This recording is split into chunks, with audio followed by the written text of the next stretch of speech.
2000 թվականին ռուս հասարակության պահանջարկը այլ էր, որ պետության դերը ուժեղանա եւ Պուտինի իշխանության գա այդ կարգախոսով։ Սլակ մամուլի ակումբում անդրադառնալով ՌԴ նախագահական դրություններին, ասաց քաղաքագետ Ստեփան Գրիգորյանը։ Ըստ նրա, Պուտինը կարողացավ իրականացնել այդ կարգախոսները, քանի որ այդ թվականներին բարձր էր նավթի գինը։ Գրիգորյանն ասաց, որ այժմ ռուս հասարակությունն ունի այլ պահանջներ, կապված բարեփոխումների, կոռուպցիայի դեմ պայքարի եւ այլն։ Բանախոսը նշեց, որ այժմ նավթի եւ գազի գները այդքան էլ բարձր չեն եւ իրականացնել այդ խոստումները այդքան էլ հեշտ չի լինելու։ Բացի այդ, այժմ շատ ակտիվ է ՌԴ-ի քաղաքացիական հասարակությունը։ Կոռուպցիայի մակարդակը Ռուսաստանում իրոք շատ բարձր է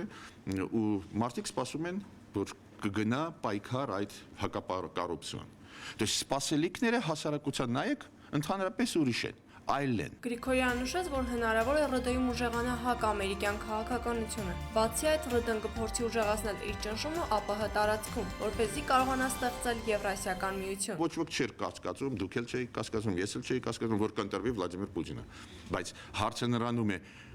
ինչ մեխանիզմով, ոնց, ինչքան մաքուր։ Պարզվեց, որ ասենք հազարավոր ավտոբուսներով բերած մարդիկ, ադմինիստրատիվ ռեսուրս եւ այլ եւ այլ։ Դա